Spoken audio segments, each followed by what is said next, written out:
Welcome to the Multiply Your Success podcast, where each week we help growth-minded entrepreneurs and franchise leaders take the next step in their expansion journey. I'm your host, Tom Dufour, CEO of Big Sky Franchise Team, and today's episode focuses on fractional franchise investing. And this is something that I've wondered about that our guest shares for many, many years in franchising. And our guest, Kenny Rose, talks with us about how he's built a company called FranShares that allows for small investors and large investors to become owners in franchises without necessarily having to operate those investments. Now, as a quick disclaimer, we're not endorsing this investment or their company. As of the recording of this podcast, our company and I, we're not investors in this company. And of course, you should always seek your own professional advice on investment options. But this topic is one that I've always wondered about, if there might be a company that does something like this in franchising. And it's really exciting to hear what he has going on. Now, Kenny Rose is the Chicago-based founder and CEO of FranShares, which is a platform that democratizes franchise investing. With over a decade of experience in franchising, Kenny's worked with over 600 franchise brands in more than 100 industries. As an expert on franchise evaluation, he helps individuals identify best ways to deploy capital into franchise ownership to maximize return on their operations.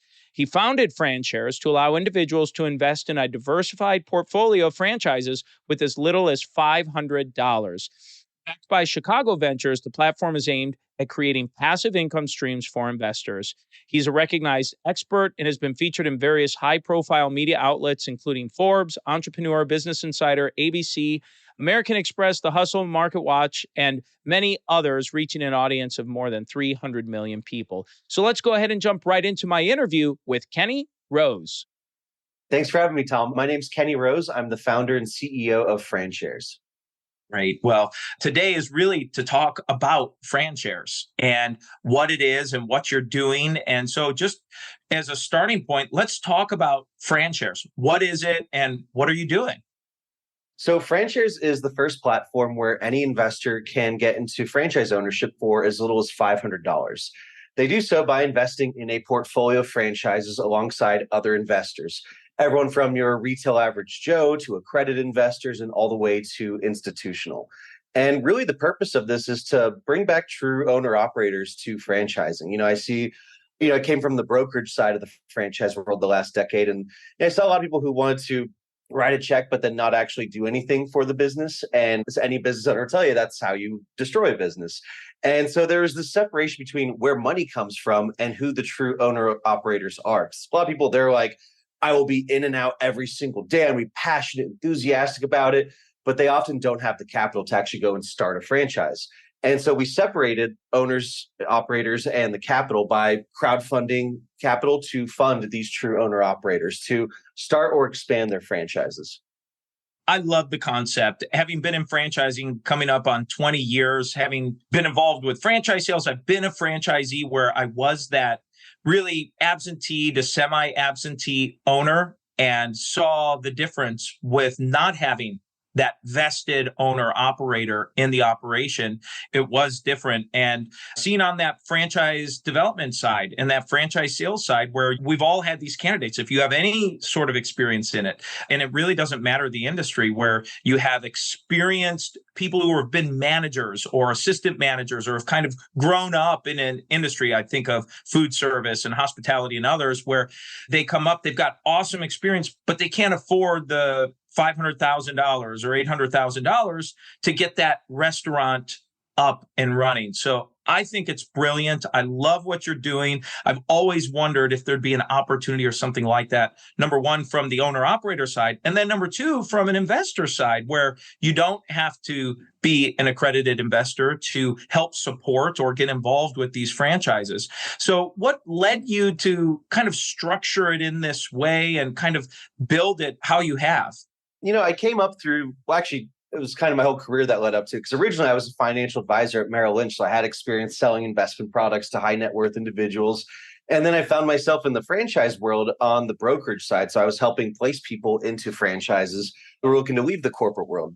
And, I noticed that a lot of them would say like, hey, can I just give you like 50 grand and you fund someone else. And, just doing it one-to-one like that, you're basically creating a partnership and it brings a lot of liability for you, the franchisee, everyone. Versus when you're doing it as like an investment vehicle, you're able to then, basically show like, hey, this is a bunch of people investing and it's going into multiple franchises. And, I get asked a lot about like, hey, why don't you just do like one, investing in one franchise at a time? And I think we'll get there eventually, but I realize that most people don't know anything about franchising. And so to just show them like, hey, here's one franchise, they don't really know what they're looking at. And so we started off with like a diversified portfolio. So you get into different industries, different brands, and different geographies. So that way it's kind of like a mutual fund of franchises. And so you'll start seeing these come up in like different industry verticals, different specific geographies. Like, I'm based in Chicago and, I'm excited for the day where I go eat, get my hair cut, go work out, get my oil changed are all things that I own a piece of. And so it's not like owning a share of Apple and going to the Apple store. Like there's a lot more going on and money gets chopped up a whole lot of ways versus, going to eat at the McDonald's down the street. And it's like, okay, it's going through the expenses of that location and then gets paid out to investors and the owners. One of the things I would imagine would be happening for franchisors that may be listening in, I would think this would be almost like a holy grail for franchisors and franchise development professionals. So talk about how franchisors are able to get involved, if they're able to get involved, if there's a selection process. How does that all work? Great question. So it's funny, like, honestly, I don't think a franchisor has said no to us yet. Because like you said, it's kind of like the holy grail. And that's, why I spent a decade in the industry to bring it up. I'm like, this is a big problem. And they're going to see that this is a need. We've had franchisors come from everything from emerging to some of the top 10 in the world, all the way to, we're looking at like different industries that I mentioned before. And as far as how people can like get involved, like for one, I always say add me on LinkedIn and start chatting with me there. But in addition to that, if you go to franshares.com, we actually have a partners page because we're taking partners that are, franchisees looking to get funded, franchisors looking to fund those franchisees, wealth managers and institutional capital that are looking for other types of investments. And so if you're a franchisor, give us some like very high level details like size of the brand, things like that. And then honestly, I chat with them all one-on-one to get an understanding of like what their experience is, who they are, how they got here, and what their long-term plans are, and see how we could be a part of that. As far as the selection process, we like to take a step back and look at the industries first and see, what industries have been growing and have a lot of long-term momentum. We like to look at things that are, fairly Amazon proof. What are they going to keep their hands out of? So you mentioned a lot. I mentioned a lot of service and food industries because those are ones that Amazon's not coming into at all. And then we actually look at like the brands within those industries and see like, hey, how do you stack up with other brands in there? Because we're curators, so we don't want to just be like, hey, anyone who comes can go and list, because then frankly you're going to. I'd say there's over 4,000 brands, but that doesn't mean there's 4,000 good ones. And so we want to make sure that we're, really bringing the best of the best on the platform there. So something that shows like good unit economics. I mean, a lot of things that you're going to be dealing with like traditional franchisees and what they're going to look into, what they like about it.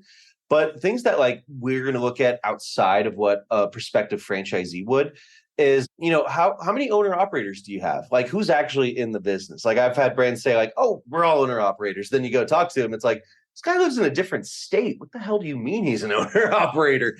Another thing that we truly love, if possible, is having corporate stores involved. Not like a lot of franchises don't have any, if not a ton of corporate stores. But the reason we like this is that, we're going to be working with like your true owner operators who are looking to expand. But where we see a ton of opportunity is those ones, like you said, that don't have any money and they've just got all of the grit and all of the experience.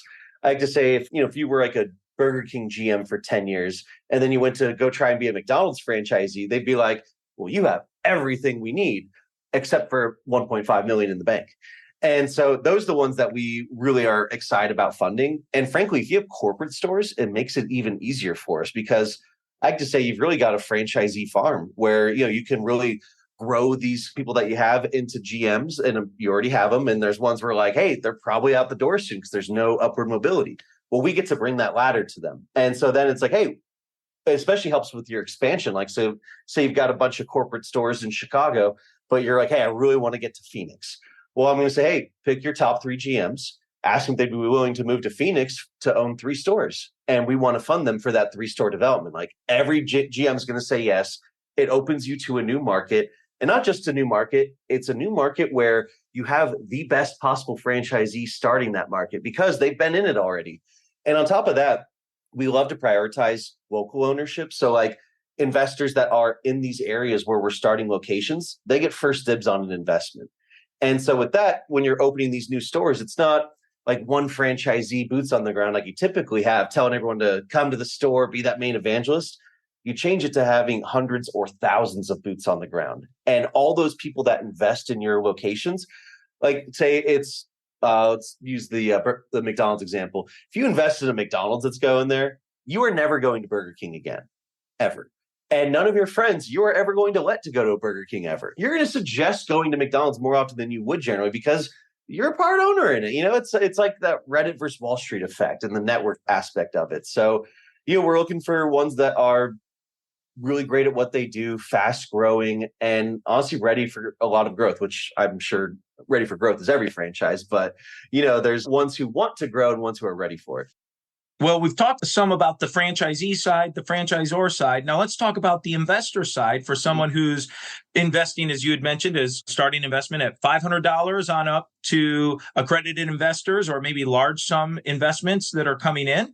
So how does that work for someone who says, well, I'm interested and I'm willing to give this a try. I'd like to put some money into invest to help one of these budding entrepreneurs get going. They invest the money and then what happens? Yeah, well, you know what? I even like to take it a step back before the investment because a lot of it happens before there. I'm a big fan of education. I came from a good school. I was in financial services, but I didn't know anything about franchising when it was introduced to me. And most people don't. I mean, you've heard it a million times. And so I like people to understand franchising as a whole first. And so we do a lot of educational materials, research guides, so people can understand what the hell they're investing in. Because I find that's something that people haven't done in the past often. And once you get a general education on franchising, create an account and you can actually learn about what the open offerings. And so what these franchises are. It's not a blind pool and, let's see what happens. But go learn about the brands, their experience, the leadership, the franchisees that you're investing in. Understand all of that stuff. And then once you actually do invest, you're investing into a pooled portfolio. So, it'll be multiple locations and multiple geographies to start. Eventually, we'll get in those single geography ones. As the franchises perform, we pay quarterly dividends. And so investors get their pro rata share of that return. So say, just to use round numbers, you invest 10% of the portfolio size, you're going to get 10% of those returns paid out to you in quarterly dividends. And so you get that dividend producing side, which investors really love because they're all looking for new streams of income, both because of increase in living costs, but also because they don't want to work forever. And when you go to retire, Social Security does not allow you to maintain that lifestyle that you've had in the past.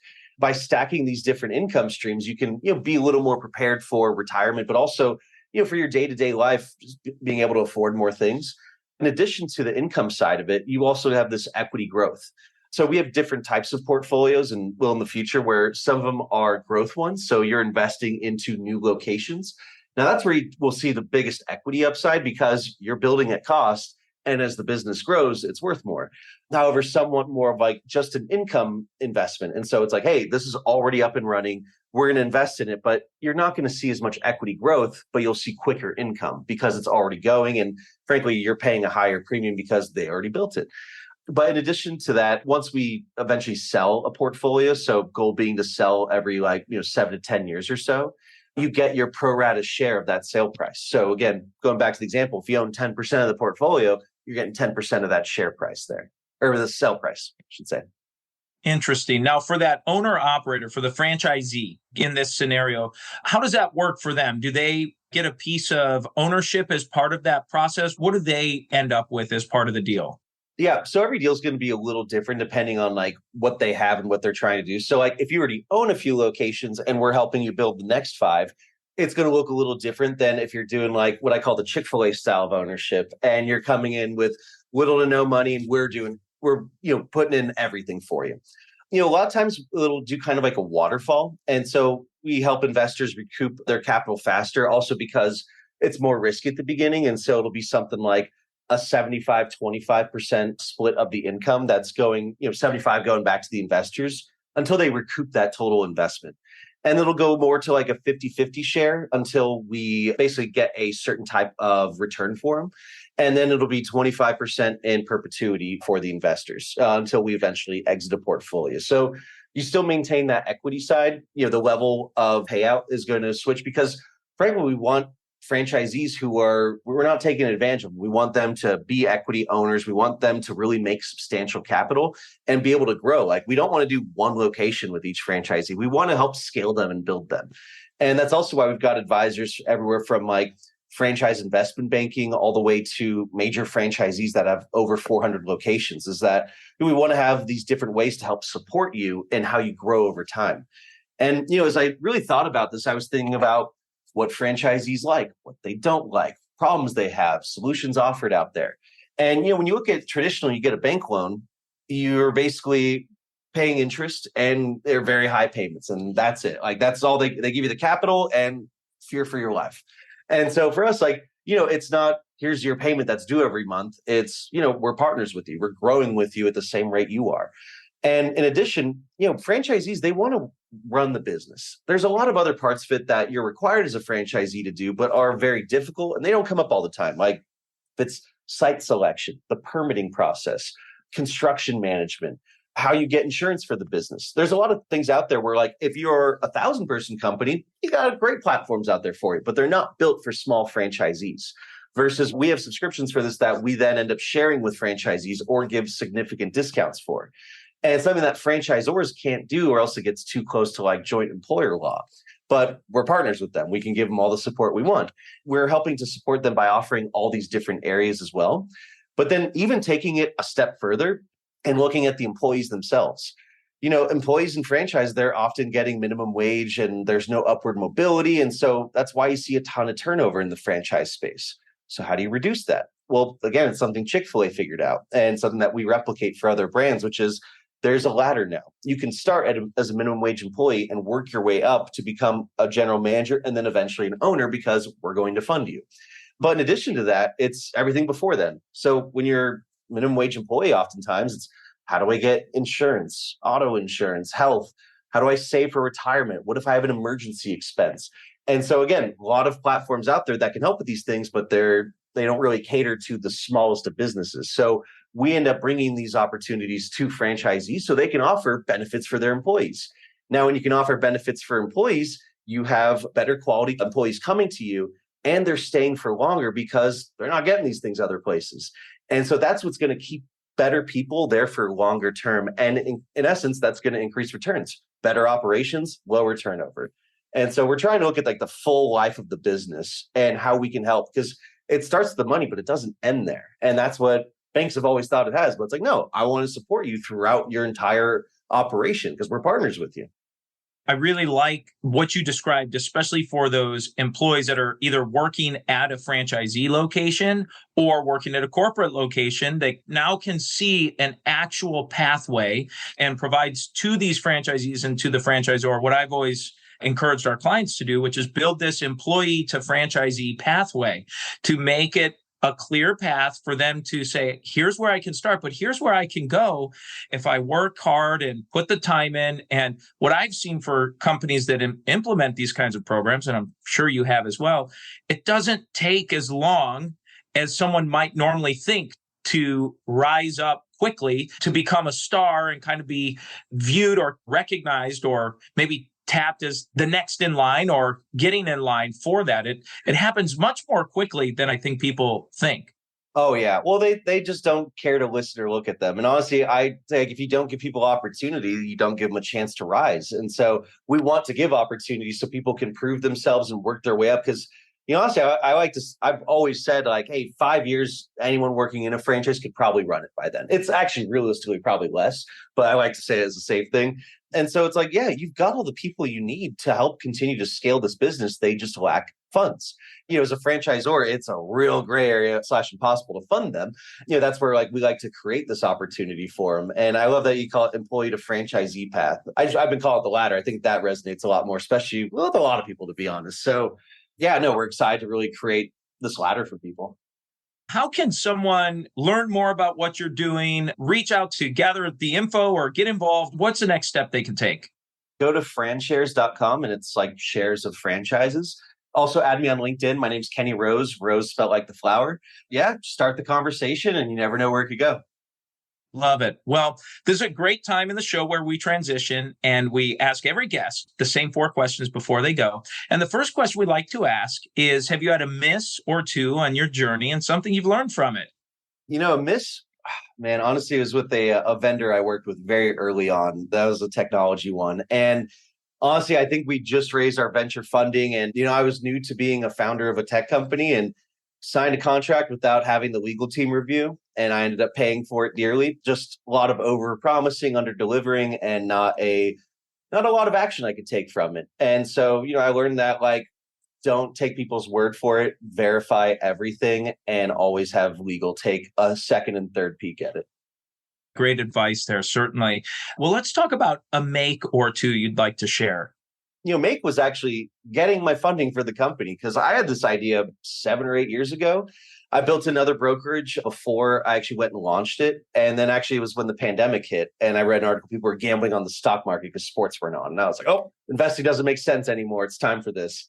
I've got everything together. And then I was like, all right, time to go fundraise. And it's amazing how much venture investors don't really like that F word that is franchising. And so I reached out to probably 400 of them, maybe got 3 responses back. And even then I was like, cool idea. Maybe talk to us later. And I was like, you know what? I'm going to go prove it. And so I started networking with people I knew and online. And I was like, I'm going to go raise from angel investors to start.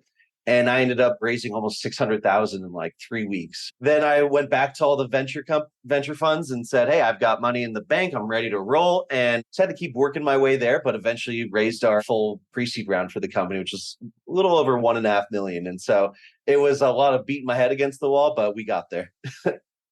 Amazing. Well, let's talk about a multiplier that you've used to grow yourself or your business. Yeah, it's funny. Some people won't like this, but it's hire slow. I've heard a lot of people say hire fast, fire fast, and I couldn't disagree more. My very first hire for the company, I couldn't have gotten a better person, but it took me 5 months or so, maybe even longer. I was like, I can keep building stuff while I look for them. I had 1,000 applications for it. People saw that we were funded and stuff. And I was just like, it can't be good, or they could probably do it. It's got to be a burning, this is the person for the job. And I ended up hiring a recruiter because I still couldn't find that person, even out of all those applications, interviews I did. And then the recruiter brought me a couple people. And then I met Brandon, our first hire. And this guy is just an absolute machine and best marketer I could possibly imagine working with. And so I learned okay, you need to be very careful with who you hire and just take your time. And even when we've been hiring lately, we talk with the team and we'll have conversation and it's I don't know. And then I'm like, if it's not a hell yes, it's a no. And so, we literally passed on candidates in the last rounds because it just wasn't a hell yes. And then after we did that, brought on the next people and it was oh, hell yeah, there we go. And so we've got an amazing team that's just done incredible for honestly a few of us there are. VCs are baffled by what we've done with now we're at 5 people. And there's I don't know how you do this. And I'm I hired very slowly. That's what I recommend people is just I know it's really tempting to jump on, they check all the boxes, but it's yeah, they can check boxes, but are they the person? If it's not the person, start over because it's a lot more expensive and frustrating to hire the wrong person. And the multiplier you get from hiring the right people is it's so hard to actually quantify. Great advice there. And the final question we ask every guest, Kenny, is what does success mean to you? Oh man, a lot of ways to define it. It's funny because I tell people I'm the least greedy founder ever. I don't care about being a billionaire or anything. I'm here to build something good for everyone. I find, it's one of those all boats rise with the tide thing. But so success to me is something I really saw for where I see this business going is that, eventually I want you to be able to walk into a Jimmy John's that you're going to and you'll see a QR code on the counter there. So own a piece of this business. You can scan it and invest in shares of that franchise you're standing in. That's success to me. I can't wait for that day. And it's really going to put the tangibility of what local business ownership is and local investing is. So that's success to me when I can do that.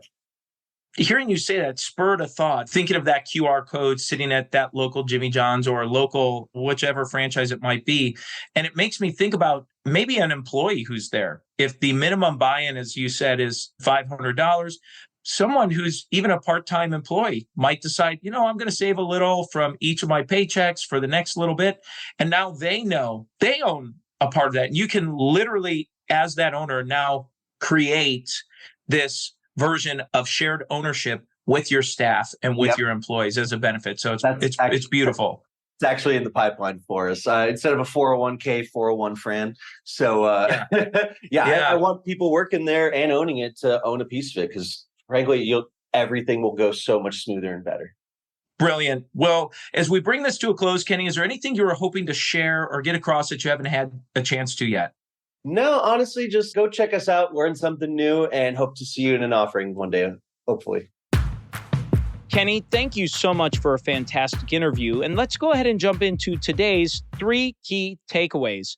So takeaway number 1 is when Kenny just talked in general about FranShares, and that any investor can get into the franchise investment with just $500. So it really becomes accessible to literally just about anyone. Takeaway number 2 is the way the model's set up with the franchisee is it provides a waterfall investment for that franchisee. So in the beginning, he described for a franchisee, if the investors might own 75% of the franchise and the operator owns 25%, and then eventually it swaps and it phases out where the investors eventually are bought out of their investment to own 25%, and then the operator will own 75%. So I love, again, how this is providing to a potential great operator that maybe doesn't have the financial resources to open and operate a franchise to pair together with FranShares. Takeaway number 3 is when Kenny shared his multiplier and he said, fire fast and hire slow. And he said, if it's not a heck yes, then it's a no when hiring someone. And I thought that was just a great takeaway. If it's not heck yes, then maybe you should find another candidate for that position. And now it's time for today's win-win. So today's win-win is when Kenny shared what success means to him. And one of those things that he said was that now with FranShares, a franchisee's employees can own a piece of the franchise company that they're working for.